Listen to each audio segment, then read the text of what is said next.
Assalamualaikum warahmatullahi wabarakatuh. Saya Wahyuni, mahasiswa profesi Nurse di Surya Global Yogyakarta. Pada kesempatan kali ini, saya akan membahas tentang penata laksanaan kegawat daruratan pada pasien hipoglikemi. Hipoglikemi adalah keadaan di saat glukosa darah mencapai level tertentu. Terdapat dua definisi dari hipoglikemi. Yang pertama, di mana kadar gula darah berada di tingkat kurang dari 60 mg per dl.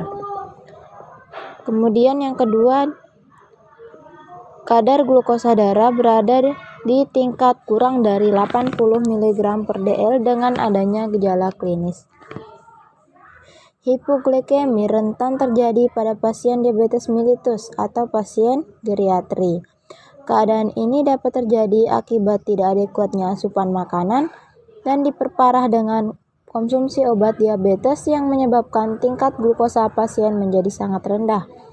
Penyebab lain adalah adanya kelebihan dosis obat, terutama jika pasien menggunakan obat yang memang rentan hipoglikemi seperti insulin dan sulfonylurea. Pada pasien yang telah lama menderita diabetes juga kemungkinan didapatkan gagal ginjal kronik yang dapat menyebabkan insulin tersirkulasi pada darah sehingga terjadi terus-menerus menurunkan glukosa darah dalam tubuh. Hal ini juga dapat menyebabkan hipoglikemi, di mana hipoglikemi dapat diakibatkan oleh beberapa hal. Di antaranya adalah aktivitas fisik yang berlebihan. Kondisi ini perlu dicurigai pada pasien diabetes mellitus yang menjalani diet dan olahraga yang berlebihan. Pada pemeriksaan subjektif, pasien hipoglikemi didapatkan berbagai macam gejala seperti gemetar, lapar, pusing, keringat dingin, jantung berdebar, dan gelisah. Pada tahap yang lanjut dapat ditemukan pasien koma ataupun penurunan kesadaran. Perlu ditanyakan juga mengenai riwayat diabetes, riwayat pengobatan terhadap diabetes, pemakaian terakhir dari obat tersebut, perubahan dosis, waktu makan terakhir, jumlah asupan makanan, dan juga aktivitas fisik yang dilakukan. Pada pemeriksaan objektif ditemukan adanya pucat, keringat dingin, tekanan darah menurun dengan nadi yang meningkat, penurunan kesadaran, dan pada beberapa kasus yang dapat ditemukan defisit neurologis vokal, yaitu refleks patologis yang positif pada satu sisi tubuh. Menegakkan diagnosis pada hipoglikemi ditegakkan melalui trias WHIP. Untuk menegakkan diagnosis hipoglikemi, lakukan pemeriksaan dengan stik glukos atau pemeriksaan serupa yang dapat mengidentifikasi gula darah secara cepat. Kriteria diagnosis hipoglikemi yang disebut trias WHIP adalah yang pertama, gejala yang konsisten dengan hipoglikemi. Yang kedua, kadar glukosa plasma yang rendah. Ketiga, setelah pemberian glukosa, kadar glukosa plasma kemudian akan meningkat. Untuk tata laksana pada hipoglikemi ada beberapa cara yang dapat dilakukan. Jika pada pasien sadar, lakukan pemberian glukosa murni atau pemberian gula murni sebanyak 30 gram atau 2 sendok makan.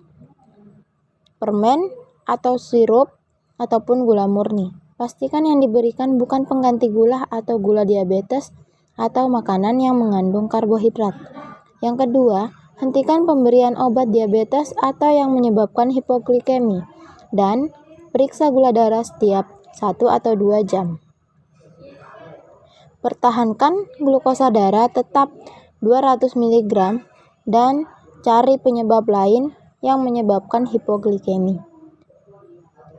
Jika pasien datang dengan tidak sadarkan diri, maka tindakan yang diberikan yaitu yang pertama, berikan larutan dextrose 40% sebanyak 50 mg, berikan bolus intravena. Yang kedua, berikan cairan dextrose 100% per 6 jam Kolf. Yang ketiga, periksa kadar gula darah sewaktu tiap 1 jam setelah bolus Destra 40%. Bila gula darah kurang dari 50 mg dan berikan 50 ml dextrose 40%. Jika kadar gula kurang dari 100 mg, berikan dextrose 40% sebanyak 25 ml. Yang keempat, jika gula darah sudah di atas 100 mg sebanyak 3 kali pemeriksaan, ganti cairan dextrose dengan natrium klorida dan protokol hipoglikemi dapat dihentikan. Terapi awal tersebut dilakukan sambil mempersiapkan merujukan ke fasilitas kesehatan tingkat lanjut yang memiliki dokter spesialis penyakit dalam. Sekian penjelasan dari saya. Semoga dapat bermanfaat untuk teman-teman semuanya. Saya akhiri. Wassalamualaikum warahmatullahi wabarakatuh.